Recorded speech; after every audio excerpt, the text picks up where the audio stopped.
Bom dia, Clau.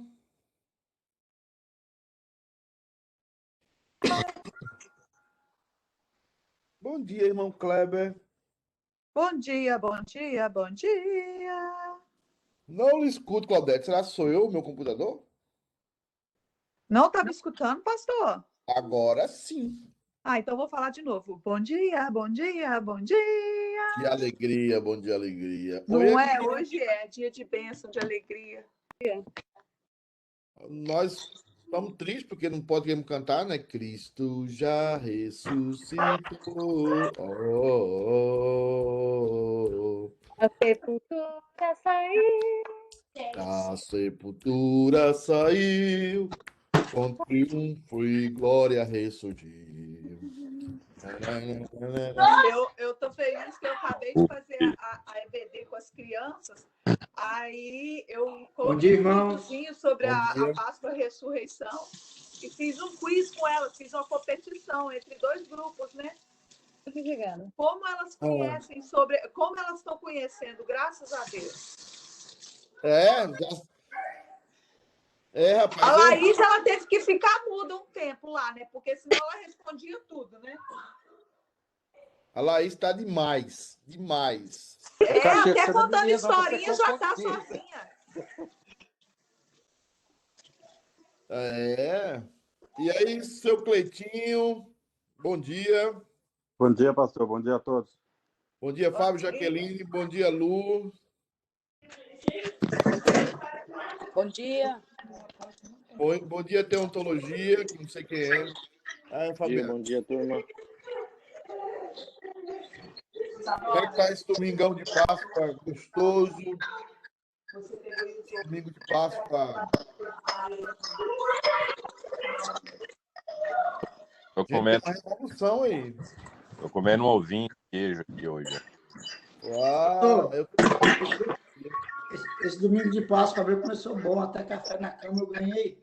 Ué, é aniversário? Não, surpresa da esposa.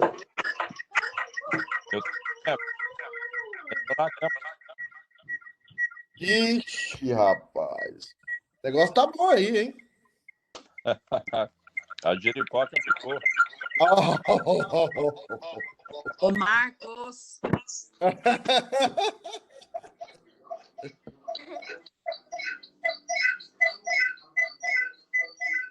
Que isso, gente? Alguém tá com algum problema aí, gente. É o cachorro, é o gato. Eu tô escutando, tô fraco, tô... É a Lu que foi lá no Brasil. quarto, lá puxar a orelha do cachê. Eu falei, gente... Eu tô em a orelha do cacheta.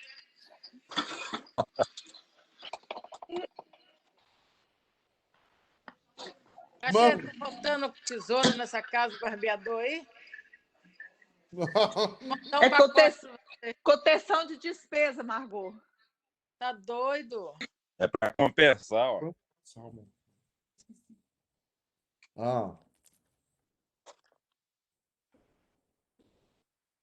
Ô, pastor. Oi, Margaret. A Fabiana tá sabendo que você tá comendo aí? Eita, pastor, olha nós te aguentando, olha. Eita, pastor, tá no sal, viu? Se ela tava Foi só ela que ouvindo... escolheu, foi ela que escolheu? Você pode comer. Pastor, põe a boca logo aí, come tudo aí que ela vem tomar, viu? Antes ela estava só ouvindo, Margarete. Agora ela está sabendo que ele está comendo. Não é? Tô comendo uma bolacha de doente com ovo. Isso que eu ia falar. Ô, gente, ele tem que comer, coitado. Agora tem que ver o que ele está comendo, né? Não, comer não é problema, né? O que é exatamente o que ele está comendo, né? Exato. Ô, pastor, esquenta não que os diáconos vão sequestrar você, pra você comer uma picanha. Aí você fala que você foi sequestrado. Rapaz, eu tô com saudade da picanha lá na casa do Aras, na casa do Cacheta, na casa do Rodrigo. Nós vamos voltar, cara. Entendeu? Desafiar essa turma aí no sinuca. Óbvio, não vai deixar eu fazer live aqui, não tem jeito. A Margareta lisou o cabelo, ficou chique toda. Fala para eles que você falou comigo, Margarete. É que ela se preparou agora, né? Que o esposo dela vai ser ordenado diácono, que é para estar bonita lá na foto, arrumadinha e tal. É isso, Ó, não, quem tá- Apresentando. Ó quem tá aqui assistindo live. Live. Escola Dominical. Ó aqui. Dá um beijo nele, ó. Na boca. Cabelo, lindo, cabelo. É. É sua cara, pastor. Sua cara. Vai brincar. Que lindo, é? Gente, vamos lá então. Vamos falar sobre o Espírito Santo um pouquinho, sobre a Trindade. Agradeço a família aí do Williams, que está presente, pastorzão.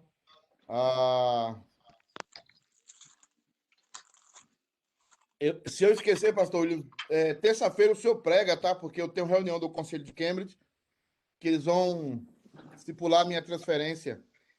O presbitério começou o processo da minha ordenação, da minha investidura em East Boston, em United.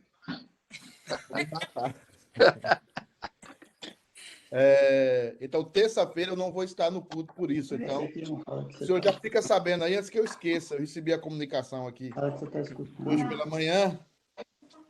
E outra informação que eu passei errado para o Cacheta. Não sei se o Cacheta está aí. A Cacheta está ali. Cacheta, o conselho é quarta-feira. Então, você vai ter que entrar online, tá?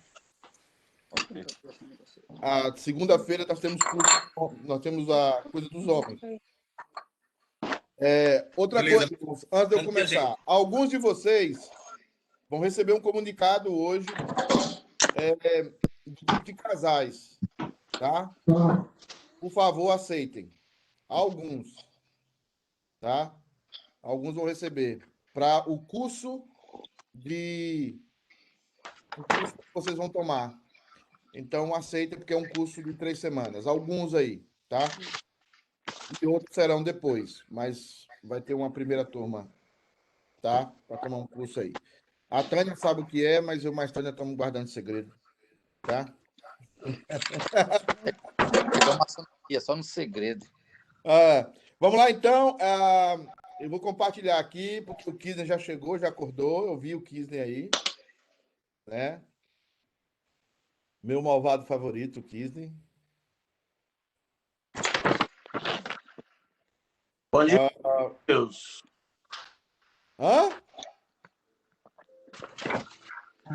Bom dia, povo de Deus. Bom dia. Kisner, depois que eu soube o tanto de milha que você percorre toda final de semana, eu acho que você vai para o céu, né? Ou vai para o céu pelos presbiterianos, ou vai para o céu pela Igreja Católica.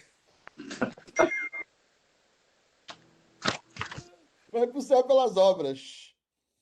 Gente, vamos lá então. Fecha seu microfone aí. Eu vou pedir para o presbítero Wilson orar hoje. Eu não estou vendo a carinha dele aí, mas vou pedir para ele orar, para Deus abençoar a gente. Demais, fecha o microfone ou fala pelo bate-papo. Pai, obrigado, Deus, pela manhã ensolarada que o Senhor está nos dando. Obrigado pelos irmãos que estão aqui presentes nessa aula. Pedimos ao Pai que o Senhor fale aos nossos corações. Amém. Vamos crescer um pouco mais através da vida do pastor Pedro. Em nome de Jesus que eu oro e agradeço. Amém, Senhor. Amém. Meus amados, nós estamos falando sobre o credo de Atanásio. O credo de Atanásio antecede o credo apostólico. Então é importante a gente conhecer, porque ele deu origem, basicamente, ao credo que nós conhecemos hoje como credo apostólico. Atanásio foi muito importante porque livrou a igreja da heresia dos testemunhos de Jeová. Antes de Atanásio, a igreja estava caminhando para ser uma igreja chamada unitarista. A igreja não ia ser uma igreja trinitária, mas ia ser uma igreja unitarista. Então, caminhava a igreja para negação da doutrina da Trindade.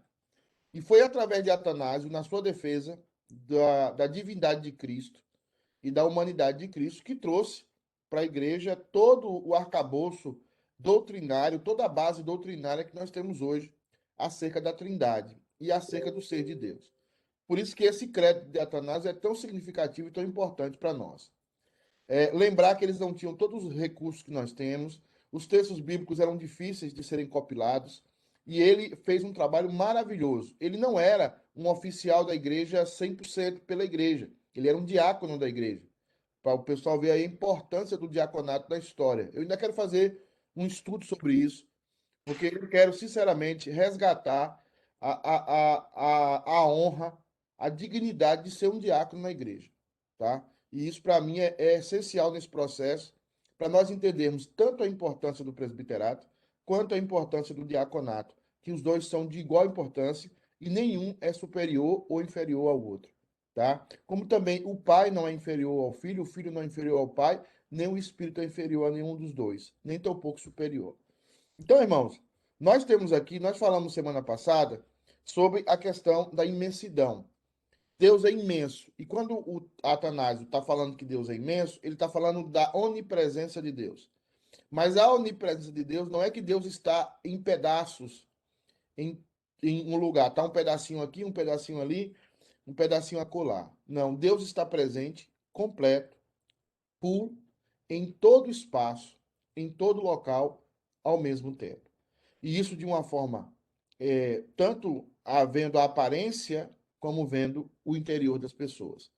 Deus conhece mais você do que você mesmo. Deus conhece, Deus é quem verdadeiramente te conhece. E muitas vezes o processo que você tem de santificação, o processo que você tem na sua história, eu tenho, é o processo que Deus está revelando nós mesmos a nós mesmos. Então, e aí quando você vai se conhecendo, quando você vai abraçando, você vai entendendo você vai correndo para Cristo, você vai buscando a Cristo. Então, nós já vimos isso, e ele está fazendo aí a distinção, né? Porque ele não é modalista, e nós vamos ver talvez hoje um pouco o que é a doutrina e a heresia modalista, modal, né? Ele está dizendo aí, o 11, né? E contudo, não são três eternos, mas um só eterno. Eu também falei do conceito de eternidade. O Everton, você lembra qual era o conceito de eternidade? Eu sei que você está conversando com a Celinha.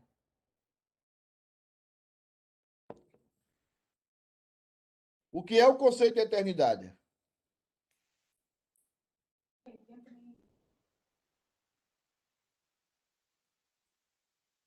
Tá difícil, é. Conceito de eternidade.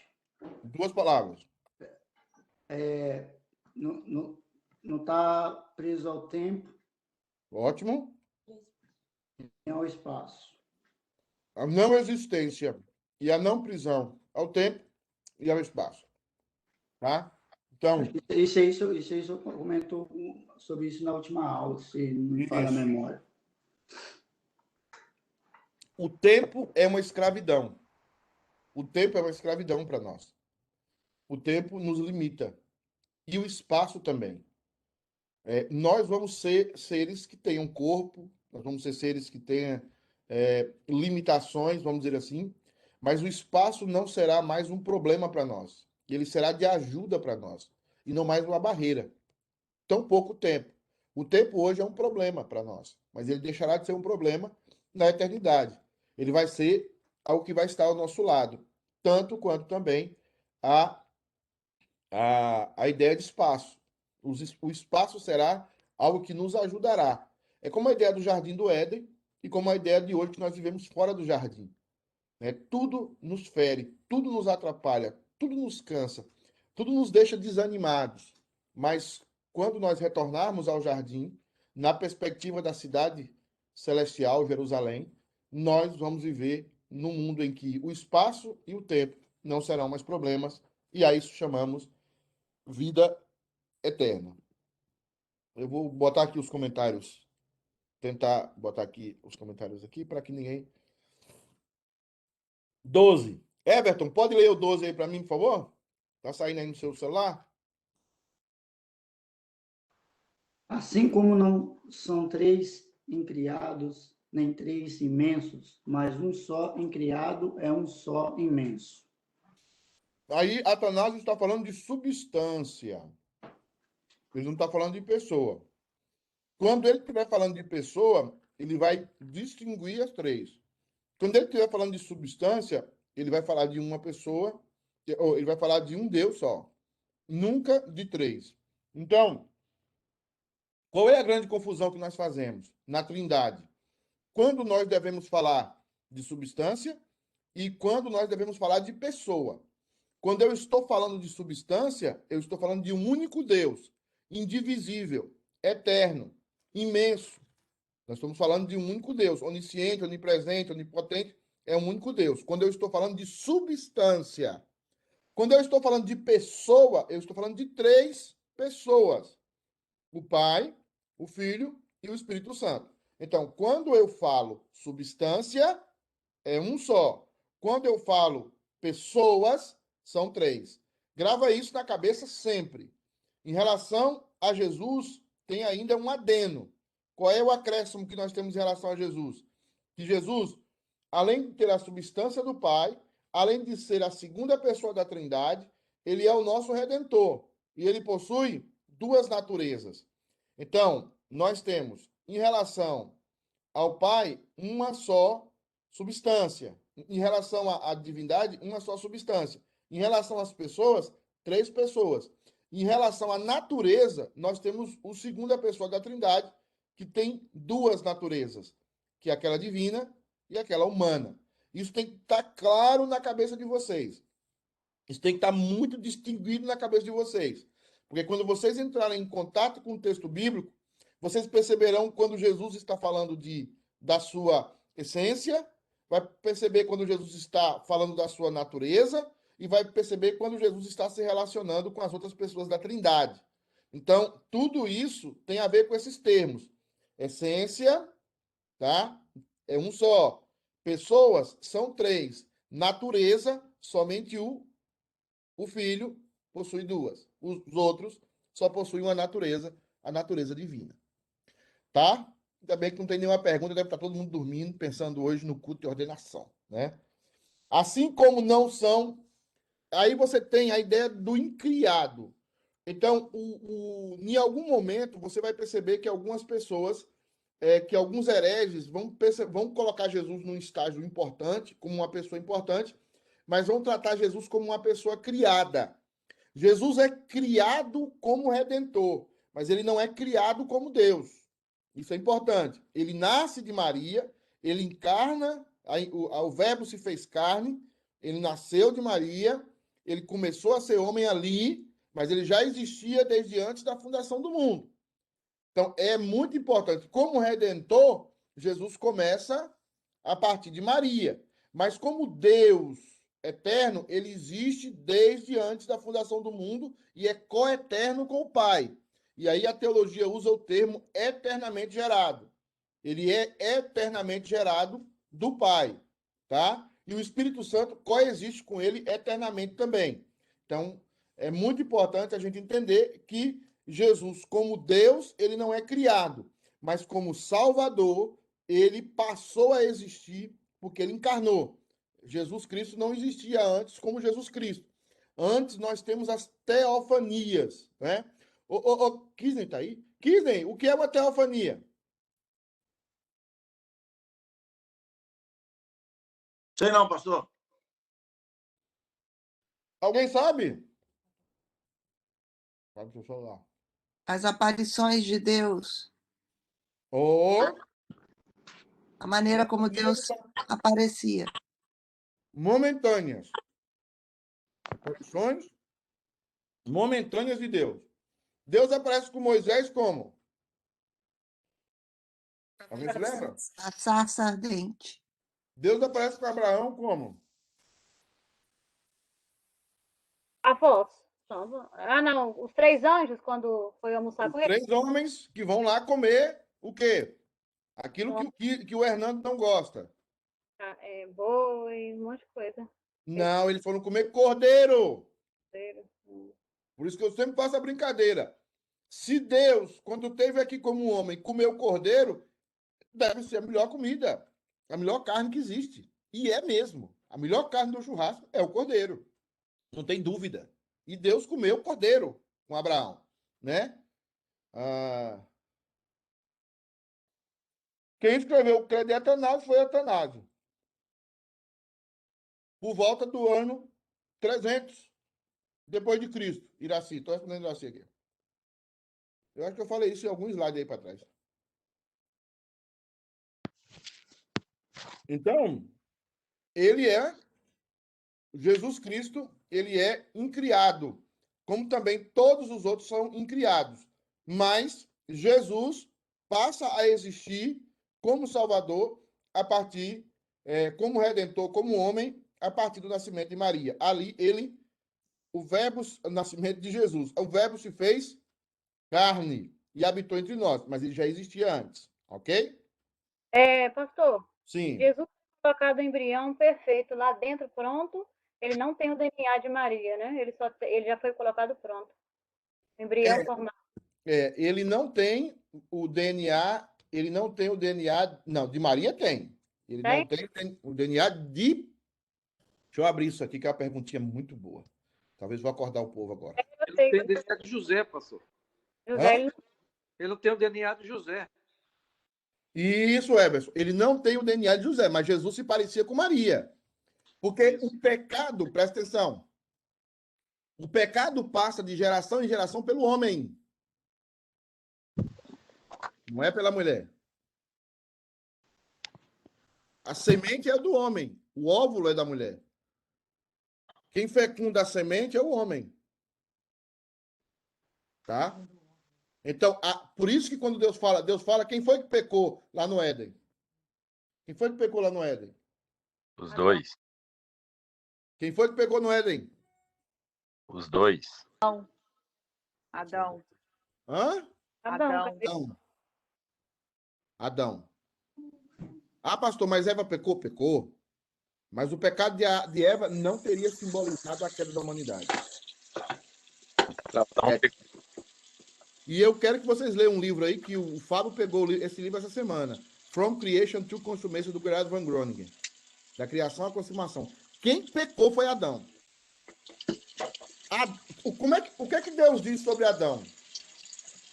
Adão pecou em termos de representação. É claro que Eva pecou também. Eu não estou descartando isso, pelo amor de Deus. Estou dizendo em termos de representação. Quem foi que sujou a humanidade? Adão. O objetivo de Satanás era que Eva pecasse somente? Tem alguém lavando prato aí. É Claudete. Então, assim, o homem, e se nós entendemos o que é que o diabo quer fazer com a humanidade, o que é que o homem quer fazer? O que é que o diabo quer fazer com a humanidade? O que ele fez no Éden. Ele tira a liderança do homem através da mulher. E ele usa a mulher para tirar a liderança do homem. Porque quando Deus fala, Deus não diz que em nenhum momento vai dizer, como representante federal, o Kisden, o que é o representante federal? Ele não está sabendo nada hoje. Então, pastor, qual a pergunta? O que é o representante federal? Vamos pensar hoje, gente. Hoje é dia da ordenação, hoje eu vou cortar uns 10 nessa ordenação hoje. Pastor, acordei agora, rapaz. Calma aí, ué. Federal significa o quê, gente? Na teologia. Fala aqui, Fabiana. Cabeça. A palavra federal é cabeça. Quem é o representante federal da raça? É Adão. Adão é o cabeça da raça. A responsabilidade da casa do William não é da Karina, é dele. A responsabilidade da casa do Cacheta não é da Lu, é dele. A responsabilidade da casa do Everson não é da Claudete, é dele. A responsabilidade da casa do Cleiton é dele. Deus vai cobrar do homem. Adão é o representante federal da raça. Ele é o cabeça do seu lar. E quem caiu, a humanidade cai quando Adão cai. Por isso a mulher precisa aprender a ser obediente. E o lar todo se desestrutura quando não tem um homem que veste as calças. E quando tem uma mulher que ainda ajuda a acontecer isso. Tá? Então, assim, nós vamos tratar isso no grupo de casais, no curso que alguns vão tomar primeiro, depois outros. Então, o representante federal da raça é Adão. Quando Maria recebe a notícia, quem era o descendente direto de Adão, de Davi, era José. Mas José não fecunda aquele óvulo. Quem fecunda aquele óvulo é o Espírito Santo. Por isso que vocês têm que aprender um conceito católico que se chama a Imaculada Concepção de Cristo, não de Maria. Porque para o catolicismo, para dizer que Maria também era santa, né, porque eles não entendem a teologia do pacto, para dizer que Maria era santa, eles falam Imaculada Concepção de Maria. Para chegar à Imaculada Concepção de Cristo. Mas por que a concepção de Cristo não é imaculada? Porque o óvulo da mulher não transmite o pecado. É a semente do homem. É o esperma que transmite o pecado. Porque o cabeça é o homem. E Deus não altera isso. Por isso que Maria fecundou Jesus Cristo como homem, verdadeiramente homem. E não como meio homem, ou meio Deus, ou meio robótico. Jesus era verdadeiramente homem, porque foi concebido no óvulo com Maria. Mas o esperma que foi colocado lá foi o Espírito Santo que fez um esperma sem pecado, especial para ser fecundado naquele óvulo. Mas Jesus tinha o cabelo de Maria, tinha o jeito de Maria, tinha os traços de Maria, tinha tudo de Maria, mas sem pecado. Tá? Isso muitos de nós escondemos debaixo do tapete porque a gente prefere ser politicamente correto e agradar as mulheres. Tá? Mas o cabeça da casa é o homem. E tudo que acontece na casa, a responsabilidade é do homem. Tudo que acontece na casa, a responsabilidade é do homem. Tudo, exatamente tudo. Filho, criação de filho, mulher, tudo que acontece numa casa, Deus vai cobrar do homem. Você. Por que a Bíblia então que a sabedoria vem da mulher? Porque a mulher pode fazer o homem melhor. Você precisa falar lá, né? Pastor, uma pergunta. Sim. A responsabilidade é do homem. É do homem. Então, eu entendo que como o diabo usou Eva para fazer com que Adão caísse. Sim. Ele muitas vezes ele pode usar as nossas esposas para Toda que hora. os maridos caiam. Porém, deixa eu explicar, que senão eu vou apanhar e não é pouco, não. Agora, quando tem muitas situações que o homem... Eu tô com a caneca, ó, mom. Tem algumas situações que o homem é omisso. Aí tá lascado. Aí a mulher toma a frente, porque muitas vezes a mulher ela tem mais, não conhecimento, mas responsabilidade do que o homem. E toma a frente pensando que está fazendo o que é correto. Porém, a minha pergunta em cima disso é, digamos que eu sou um homem omisso, não estou nem aí para nada, e minha esposa está tentando ensinar os meus filhos a palavra de Deus, ensinar aos meus filhos o caminho. Pelo que eu entendo, a minha casa está pecando, e está tudo errado. Agora, a minha pergunta para você é, a minha esposa vai ser penalizada também com essa situação, mesmo ela tentando entender o que é certo e tentando fazer? Vai.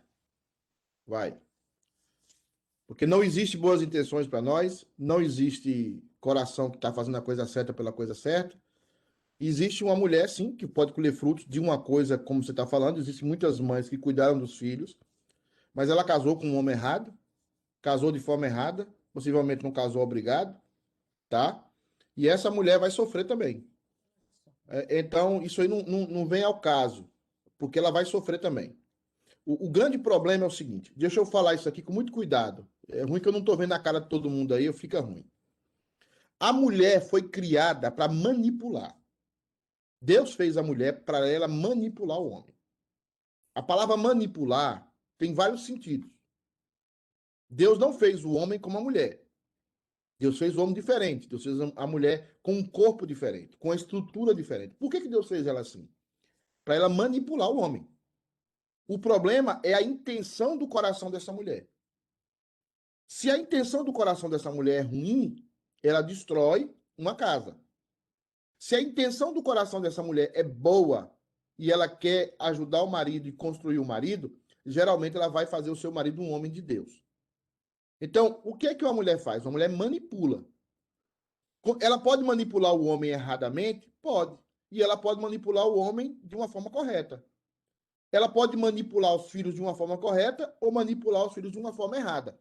Por isso que a Bíblia diz, a mulher sábia edifica a sua própria casa, mas a tola, com as próprias mãos, derruba. Por que a mulher é central para construir um lar? Porque ela vai, do jeitinho dela, feminino, tratando o homem como se deve, ela vai conduzir o seu marido a ser o líder da casa. Ela vai dar a base para ele que ele seja o líder da casa. Com muita oração, com muito cuidado, com muito sexo, com muito disposição para entendê-lo. Ela vai dar um suporte para ele. Porque uma coisa é o marido ter uma mulher em casa que ele sabe que é um suporte para ele. Outra coisa é ter uma mulher que ele pisou do batente da porta, ela já está reclamando, ela já está falando. Então, nós não somos hoje obrigados a casar. O problema é que no casamento, eu já percebo isso no casamento, é por isso que pouca gente faz curso de casamento comigo. Porque eu já falo, esse homem aí é um bocó. Esse é um bocozão. Você vai casar com um bocozão? Ah, mas ele é muito carinhoso comigo. Mas ele é muito legal comigo. Mas ele vai ser o chefe da sua casa? Ou você vai ser o chefe da sua casa? É a mulher mal intencionada. Tá? Porque ela manipula o marido para ela. Ela não manipula o marido para que o marido seja o líder da casa. E para que ele tome as rédeas da casa. Porque é assim que Deus vai abençoar. Deus não vai falar a direção da casa para uma mulher. Deus vai falar a direção da casa para o homem. Deus não vai quebrar a hierarquia porque você é A ou é B. Deus dá a direção da casa para o homem. E se o homem não é um homem de Deus, a direção da casa vai se lascar. E a mulher pode até ser bem intencionada de todo jeito. E tem muitos que, pela graça e a misericórdia de Deus, Deus usa, existe salvação, mas a casa vai cair. Porque o fundamento está errado. O fundamento está errado. Deus não dá o direcionamento da casa para a mulher. Deus dá o direcionamento da casa para o homem. É o homem que tem o direcionamento da casa. É ele que deve levar os planos da casa. Se não é isso, está quebrado o sistema que o próprio Deus criou. E a mulher sábia é aquela que manipula o seu marido, no bom sentido, para que ele seja um grande líder. Para que ele não seja um cavalo, para que ele não seja um déspota, para que ele não seja um ditador dentro de casa, para que ele seja um homem amoroso, mas para que ele seja um homem firme. É ela que... E isso é importante. A mulher seguir o homem, conversar as coisas dentro do quarto. Agora, se você casou com um homem ruim, se você casou com um homem que é violento com você, tem que separar. Violência tem que separar. Se o homem não... Eu já disse a vocês, se alguém pegar para mim e falar de violência, a minha tendência é chamar a polícia. Eu já vi casos dentro da igreja de homem que bateu na mulher, o pastor falou, não separa, não faz nada disso. Depois o cara matou a mulher. E como é que fica o pastor aí nessa situação? Homem não pode bater em mulher, homem não pode desrespeitar a mulher. A liderança do homem, ela é espiritual primeiro. Mas se você vê falhas no seu marido, e ele tem, você como mulher precisa manipulá-lo para que ele fez uma liturgia bonita. Aí você vai para casa e faz um sexo maravilhoso com ele. Você estava maravilhoso na liturgia. Aquele terno deixa você tão maravilhosamente sexy. Não sei. Você precisa, entendeu? Detonar o negócio. O problema nosso é que a gente não segue a orientação de Deus. Aí os filhos são criados tudo atrofiado. Os filhos não querem saber de igreja, porque projeta no pai Deus. Eles projetam no pai Deus. A mãe é maravilha, mas o pai é um omisso. Tá? E não adianta bater o pé e xingar e falar dentro de casa para dizer que é autoridade, não. A autoridade do homem, ela não precisa gritar. A pessoa pensa que eu grito dentro de casa, que eu falo alto com a Fabiana. Nunca fiz isso. Simplesmente digo assim, é assim. Hoje, não vai sair hoje. O quê? Não temos condição. O quê? Não temos. Nós estamos comprando uma casa, não temos dinheiro nenhum. Não temos dinheiro nem para ir no banheiro de rodoviária. Eu vou comprar uma roupa para mim porque vai ser um culto especial. Você tem roupa aí, vai com essa roupa. Autoridade do homem, sem gritar, sem falar, com base em Cristo, com base na piedade, com base na oração, com base no clamor, com base... Esse é o processo de Deus quer. E a mulher manipula o homem para que ele seja o líder, não para que ela mande nele. E aí que está o segredo de um casamento que Deus honra. Porque Deus não vai atropelar a hierarquia que ele mesmo criou. Pastor,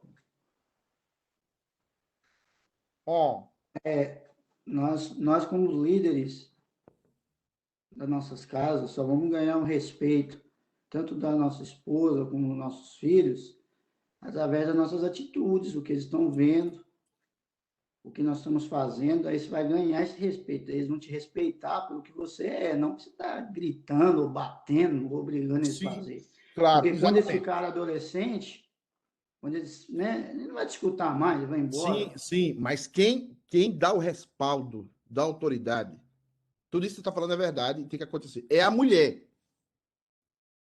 A mulher precisa manipular o homem para ele ser o líder. Se você casa com uma mulher mal intencionada, ela manipula o homem para mandar nele. E eu vejo muito isso na igreja. Mulher mau caráter. Ela está manipulando o homem para mandar nele. E a Bíblia fala, a tola com as próprias mãos derruba. Ela está construindo um negócio para ela. Ela não está construindo um líder do lar. E quando Deus fala do homem, por exemplo, o homem fala assim, o menino não vai sair. Aí o menino vai e liga para a mãe. Mãe, eu quero sair, eu não saí a semana toda. O que é que a mãe fala? Sai, meu filho. Ah, mas papai disse para eu não sair. Eu converso com seu pai. Acabou. Isso não é casamento. Ligou para a mãe. Mãe, eu quero sair. Última palavra, seu pai. Liga para ele. A mulher manipula toda a casa porque é dela. Deus fez a mulher para manipular mesmo. Deus fez ela assim. Mas entenda, manipulação não é só ruim. Tem a manipulação ruim e tem a manipulação boa. Deus fez a mulher desse jeito para abençoar o seu lar. Para cuidar do seu lar. Para cuidar da sua casa. Por exemplo, mulheres que o marido começa a frequentar a igreja, começa a estar na igreja, a mulher começa a reclamar do marido. A mulher fica puxando o marido para baixo. Eu dei esse exemplo numa terça-feira. Dei um exemplo puxando o marido para baixo. É uma pedra no pé dele. Ele quer abençoar a igreja, ele quer ser um líder na igreja, ele quer servir a Cristo, ele quer colocar os dons dele para servir, ele quer fazer uma liturgia, ele quer pregar, ele quer dirigir um departamento, mas a mulher está puxando, porque a mulher é selfish que chama? Vive para ela. Ela saiu de casa porque estava com raiva do pai e da mãe, ou principalmente do pai, e queria um pai só para ela, aí casa com o cara. Ela não casou com o marido, ela casou com o pai. Então, a mulher tem que produzir que o homem... Agora, o cara não era crente antes, o cara era morno antes, era um jovem irresponsável, aí casa e quer uma mudança mágica. Casa com bocó, expressão bocó é baiana. Casa com móvel, casa com um preguiçoso, casa com um omisso, e quer, ou casa com um violento, casa com um homem violento, entendeu? Um homem manipulador para ter só as coisas que ele quer do jeito que ele quer. Aí vai lá e fala que depois de casar, o cara muda. Não muda. E não muda mesmo. Piora. Então, nós precisamos... Esse negócio de casamento, para mim, irmãos, é muito sério na igreja. O pessoal do grupo de casais sabem que nós vamos começar um projeto aí diferente, porque tem uma coisa que eu gosto de estudar, né, é a igreja. Eu estudo a igreja há 25 anos. E eu quero trazer um projeto para vocês em que a gente trabalhe biblicamente, não romanticamente, ilusoriamente ou politicamente correto, mas biblicamente o que é. A mulher é o foco central da casa no que diz respeito a construir um marido que vai abençoar a casa. Entendeu? O seu marido é uma construção sua. Sim. Pastor, por exemplo, o que é pior? Que sou eu, Fabiana, sua esposa. O que é pior? A mulher, ok, ela casou com um homem ruim, com um bocó. E aí agora ela é crente, convertida e tudo, e ela tem filhos. E ela quer, obviamente, passar isso aos filhos. Ela, obviamente, é melhor ela sofrer por passar do que por não passar. Isso é omissa também. E falar, não, isso é responsabilidade do homem. E não é minha responsabilidade, não é? Porque às vezes tem homem que não quer tomar a responsabilidade da casa, e porque às vezes não é crente, ou porque é um falso crente, mas ela, sabendo da responsabilidade tão grande que ela tem dos filhos, ela toma essa responsabilidade, sabendo que ela está errada, porque seria o caso do marido, mas ela, na verdade, ela arrisca mais, porque ela fala, não, meu filho precisa saber, precisa entender, precisa crescer, então eu acho que acaba sendo isso, não acha? Não, não acho não. Deixa eu tentar ver o que eu acho. Ela precisa não cuidar dos filhos prioritariamente nesse momento. Ela precisa cuidar do marido. E ela precisa jejuar e orar por ele. É esse o princípio que o mundo está fazendo com a gente. Casais que ficam casados pelos filhos. Aí aí é um efeito de cadeia. Aí o filho casa, ela se torna uma sogra chata, ou se torna uma sogra que precisa do filho, tá? E cria uma dependência do filho. Então, o princípio está errado. O princípio que ela tem que fazer, ela casou com o marido bocó, ela casou com um cara omisso, e ela converteu. O que é que ela faz agora? Ela vai orar para que Deus mude o marido dela. Agora, fazendo isso, naturalmente, com a vida dela, ela vai ensinar os filhos a palavra de Deus. Ela vai ensinar os filhos sem desonrar o marido dela. Ela vai ensinar os filhos o que é Deus sem passar por cima do marido dela. Ela vai cuidar dos filhos de forma correta e ensinando a palavra de Deus para eles sem passar por cima do marido. Ela vai ter um princípio. Muitas vão sofrer, porque é um sofrimento. Mas eu nunca vi Deus abandonar uma mulher que ora, uma mulher que esteja bem intencionada, uma mulher que esteja querendo colocar o seu marido numa posição abençoada, tá? Ainda que ele não se converta, ele vai naturalmente se render a ela, porque a sabedoria dela não é uma sabedoria terrena, é uma sabedoria divina. Mas ela tem que cuidar do marido, prioritariamente. O alvo dela não tem que ser os filhos. Aí está o problema nosso. Nós pensamos que filhos são mais importantes do que o cônjuge. Filhos não são mais importantes do que o cônjuge. Filhos e cônjuges são tão importantes quanto. Mas na prioridade de Deus, a mulher precisa cuidar primeiro do marido. E essa é a estrutura do lar que Deus quer. E fazendo isso, ela vai ensinar os filhos a palavra de Deus. Ela vai ensinar os filhos os conceitos. Eu não estou dizendo aqui que ela não vai ler a Bíblia com eles, que ela não vai estudar. Eu não estou dizendo isso. Eu estou dizendo que ela, fazendo isso, mas ela vai sempre estar buscando que o marido assuma a liderança da casa. Ela sempre vai estar buscando que o marido seja respaldado. Ela vai estar manipulando a situação para que ele seja um grande homem. Agora, a Lu coloca aqui. O sinônimo de manipular é só negativo. É só negativo no dicionário. Então, poderia dizer que a mulher cristã pode ajudar a direcionar o marido tanto ruim como bom. A Lu já é uma mulher sábia, né? Então, ela já vai manipulando aqui na própria pergunta dela. Você manipulou na pergunta. Você quer que eu mude? Você quer que eu mude o termo para ficar melhor? De manipulada para direcionar. Que é a mesma coisa. O problema é que a linguagem ela é viva. E a linguagem vai tomando os termos do seu tempo. Então, manipular se tornou uma palavra pejorativa. Mas a manipulação em si, a etimologia da palavra, vai nos dizer que existe manipulação tanto por bem, como também existe manipulação por mal. Quando você passa a mão no seu marido, quando você tenta acalmar o cachetão assim, entendeu, Lu? Como foi essa noite que o cacheta já denunciou pra gente aqui que a noite foi de cafezinho na cama, tal. O que é que você fez? Você manipulou, mas você manipulou pro bem, tá? Então, a manipulação na mulher, o direcionamento é da mulher. A mulher sábia edifica a sua casa. A tola, com as próprias mãos, o quê? Derruba. Agora, a mulher não pode aceitar violência, mulher não pode aceitar gritaria, mulher não pode aceitar ser desrespeitada pelo marido, mulher não pode aceitar esse processo. Isso nunca. Nunca. A mulher é o vaso mais frágil e deve ser tratado como tal. Quando eu falo vaso frágil, eu não estou falando de personalidade, eu não estou falando de capacidade. Eu estou falando da estrutura da mulher que é mais frágil que o homem. A estrutura física. Mas intelectualmente a mulher é mais capaz, a mulher é tanto quanto capaz, não mais capaz, tanto quanto capaz.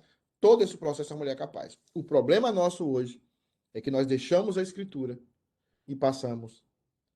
Então tem mulher que manipula o homem para comprar uma coisa que ela quer. Tem mulher que manipula o homem para ficar num lugar que ela quer.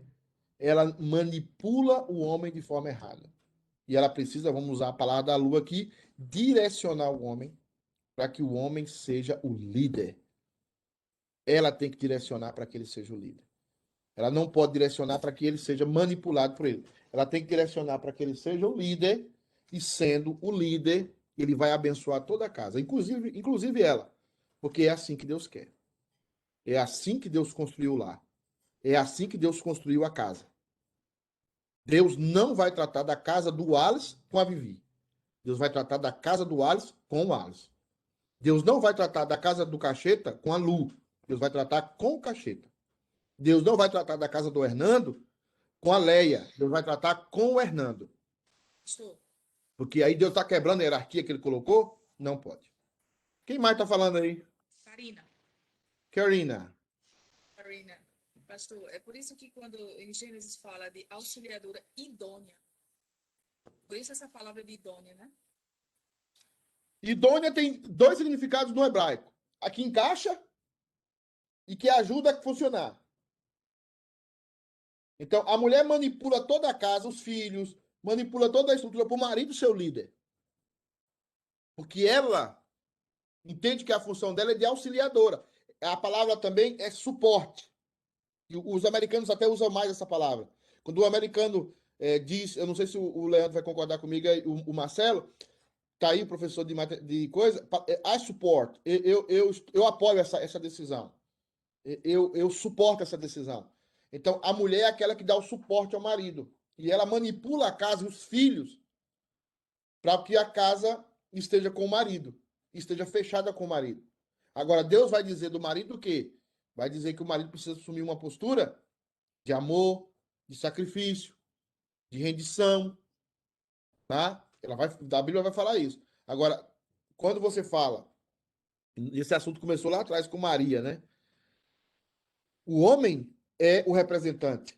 O homem é o representante federal da casa, como Jesus, como Adão é o representante federal da raça, e como Cristo é o representante federal dos eleitos. A representação federal, cabeça, é do homem. Tá?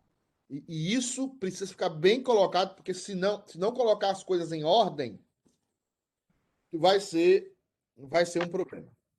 Vai ser um problema dentro da igreja, vai ser um problema como a gente vê nos lares hoje. Tá? O homem é o líder da casa e Deus trata com ele quando se trata da casa, não com a mulher. Tá? Quem está falando? Fábio. Quem? Fábio. Ok, Fábio. Você falava antes sobre mudança, né? Sobre um casal que o homem é tolo e ele não muda, né? Uhum. O senhor poderia ser mais específico nessa questão da mudança? Porque eu passei um processo de mudança muito grande no meu casamento depois que eu me converti. Então, eu queria que o senhor falasse um pouco mais sobre isso, porque na minha cabeça houve uma mudança, né? Então, talvez, eu não sei se a minha leitura está errada, se foi só, sei lá, enfim. Primeiro, eu vejo que você tem mudanças, Fábio. Você teve mudanças, eu acho que aqui mais tem o que eu vejo muita mudança. O Cleitinho, mudanças. Eu vejo mudanças na vida do Hernando. Outros mais tiveram mudanças aqui, que eu percebo claramente, essas mudanças. A mudança no cristão, ela é natural. O cristão não consegue mais se adequar às situações. Não significa que ele não vai pecar, não vai cair. Claro que ele vai pecar e vai cair. Mas o problema é que ele vai ter uma postura mais humilde diante da queda. Tá? Então, você começou um processo. E dentro desse processo, você vai ter muita coisa que ir ajustando na caminhada. Porque provavelmente você tinha uma outra postura antes, e agora você está começando a ter uma postura diferente. Você tem uma filha, você tem uma esposa, você tem um lar. Então você vai tendo posturas diferentes. Tudo aquilo que aconteceu antes de você conhecer a Cristo está no mar do esquecimento. Não conta, não vale, e Satanás não pode, de forma nenhuma, vir a acusar você. Aquilo que acontece depois e que você erra também, isso tem que ser confessado, porque ele já está em Cristo, mas a confissão muda você, deixa você mais humilde e afasta toda a acusação de Satanás, no período agora que você já está crente.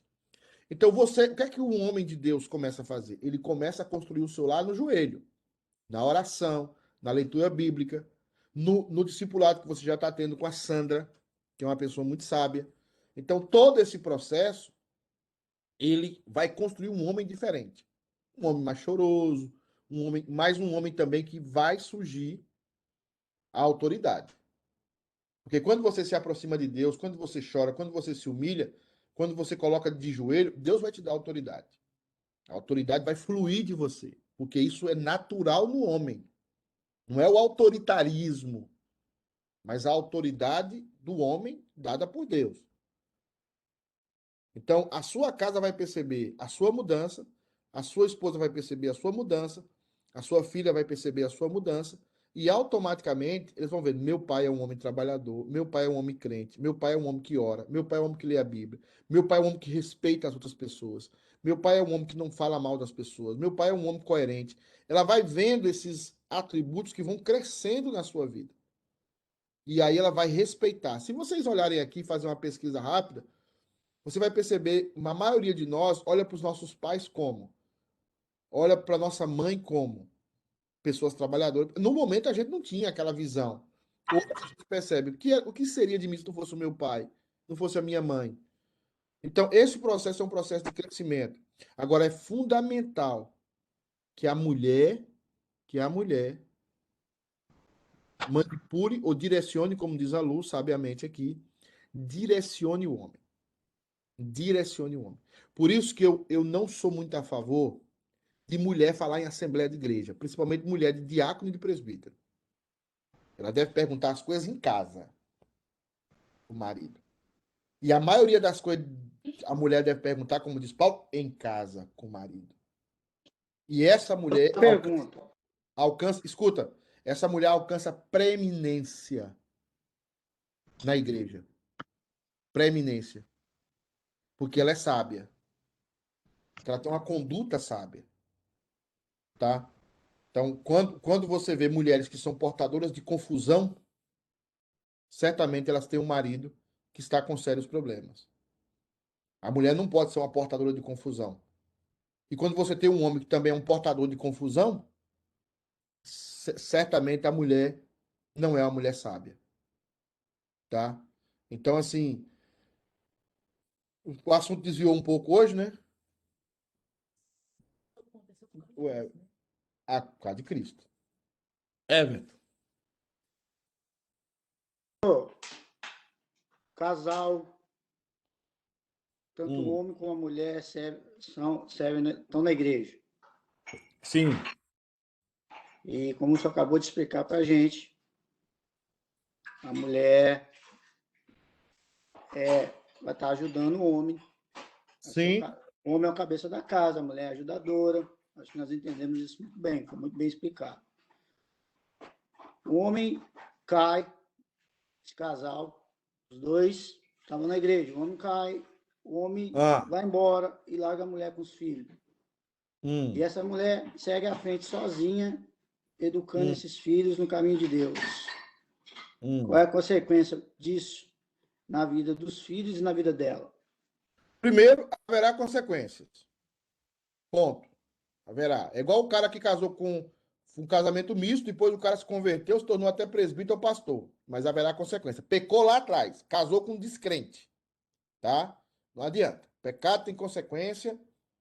Não adianta. Vai ser refletido nos filhos, vai ser refletido nos netos.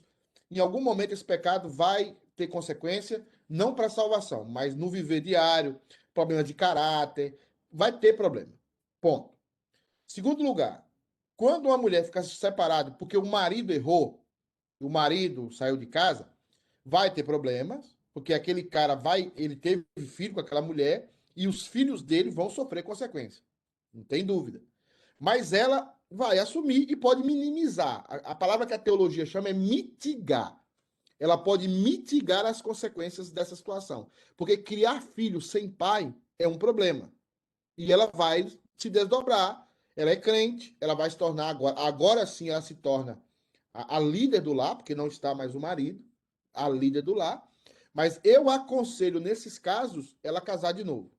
Tá? Aconselho casar com um homem de Deus, buscar, tem muita gente da igreja boa aí, aconselho casar de novo, para que os filhos tenham uma referência do pai. Mas eu repito, vai mitigar o problema, mas vai ter consequências.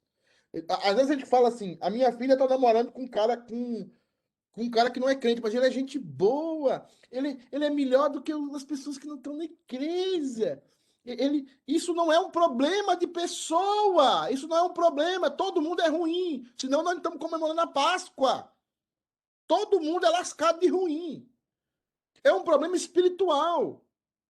O cara está na comunidade do pacto, ainda que ele seja um pandemônio, ele sendo filho de crente, estando na comunidade do pacto, existe uma lei espiritual sobre ele. Por isso que os nossos filhos não podem namorar com aqueles que não são da igreja. Não podem acontecer isso. Isso é a comunidade do pacto. Isso é uma questão espiritual, não tem nada a ver. Não tem nada a ver com o comportamento de gente boa, não é gente boa. Todo mundo é ruim, senão Jesus não foi para aquela cruz. É que uns disfarçam mais que outros. Uns disfarçam mais. As maquiagens é melhor. É a maquiagem da Dior. E os outros, a maquiagem é meio ruim. Mas tudo é ruim. Todos pecaram e destituídos estão da glória de Deus.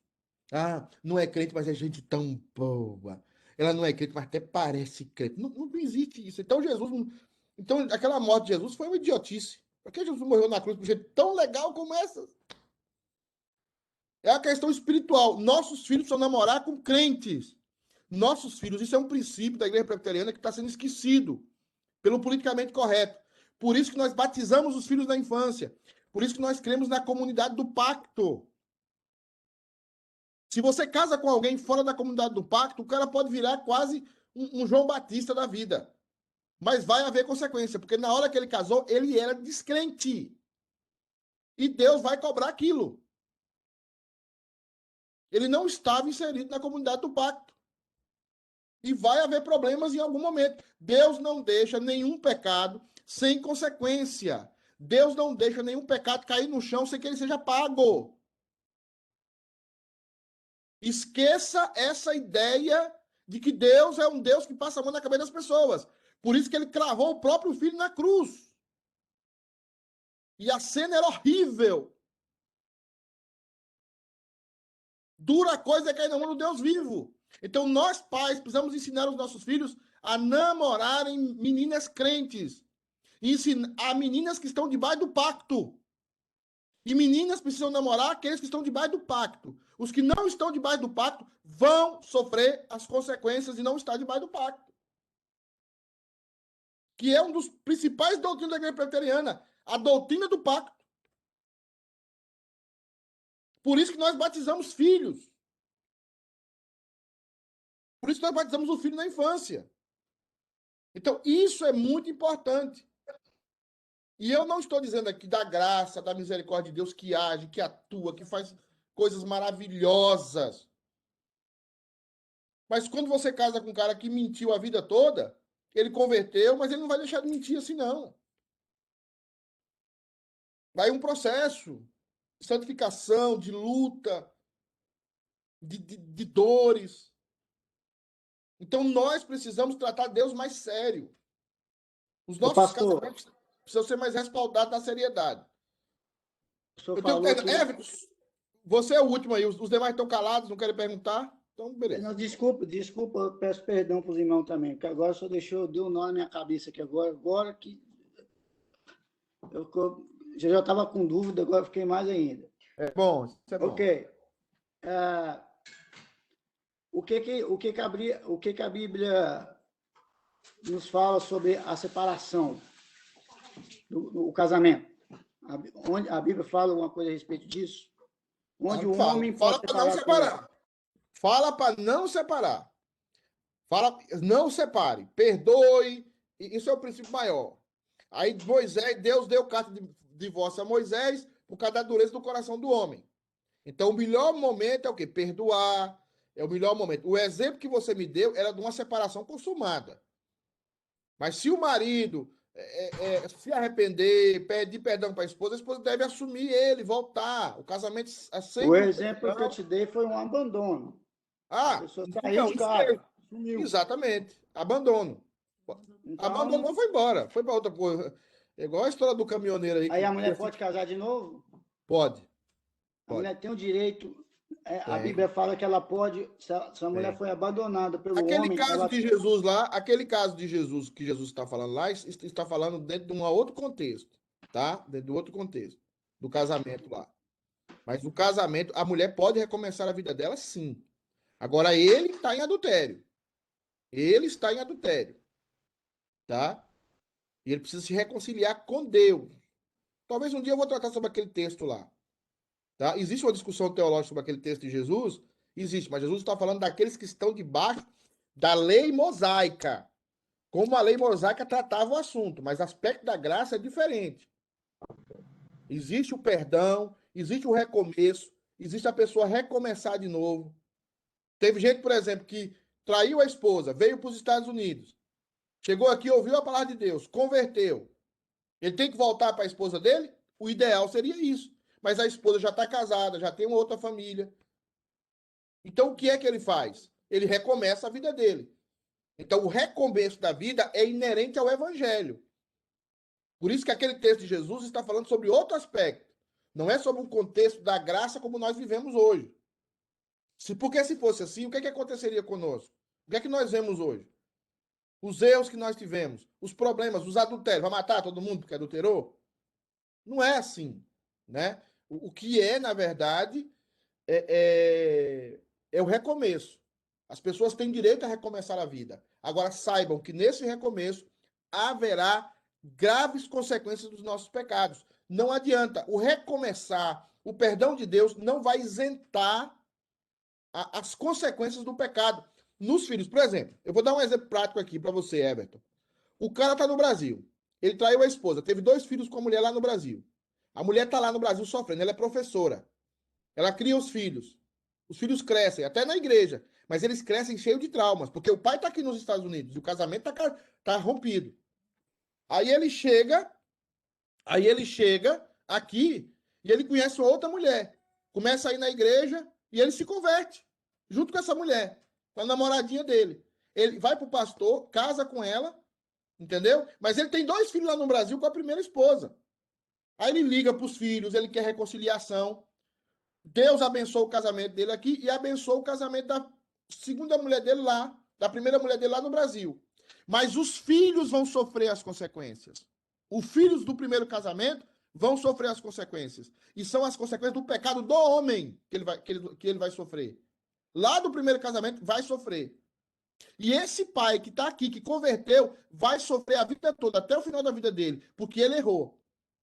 Ele traiu a esposa e veio para os Estados Unidos. Mas não significa que ele vai perder a salvação, não significa que ele não vai ser salvo, ele é salvo, mas as consequências, as marcas do erro ficam por toda a vida. Por toda a vida. Por isso que é melhor o casamento o quê? Perdão, é melhor reconciliação, é melhor tratamento. Mas uma vez que aconteceu e acontece dentro da raça humana, nós temos que dar o direito às pessoas a recomeçarem. O direito às pessoas a começarem a sua vida do zero. Porque se arrependeram. Mas saibam que haverá consequência. Sempre haverá um filho fora do casamento. Sempre haverá uma filha fora do casamento. E aquela criança, ela não vai ter toda a paternidade necessária, todo o cuidado necessário de uma coisa fluida do casamento. Não vai ter. E vai ser um problema, aquela criança vai ter que trabalhar muito o coração dela. Tá? E é a consequência do erro de quem? Do pai ou da mãe. Que hoje são crentes, que hoje são convertidos. Tá? Então, assim, cuidado com o que Deus fez. Peraí, Fabiana, eu preciso terminar aqui. Não posso fazer nada, meu amor. Senão fica, o pessoal fala uma heresia que eu não disse. Aí o seguinte, ele vai até 12:8. Aí, ou 12:10. Aí o seguinte, você tem um problema dentro. Qual é o grande problema? Nós não podemos brincar com Deus. Nós não podemos tratar Deus de uma forma, as estruturas, o modo como Deus fez as coisas. Porque o mundo tem feito isso e a gente só tem visto desgraça. Amém, irmãos? Fabiana. Amém, pastor. Amém. Até mais tarde. Até mais tarde. Tchau, tchau. Bye, bye. Bye, bye. Bye, bye. Gravata, não esqueça. Até de gravata. I don't think so. Vai ou você vai falar com o cara? Qualquer coisa eu vou lá em casa buscar. Não sei, você escolhe a cor. Não, eu prefiro que você vá na sua casa. Deixa eu falar. Aqui. Você que é magro, tem que ser ela tem. Sai daqui mesmo.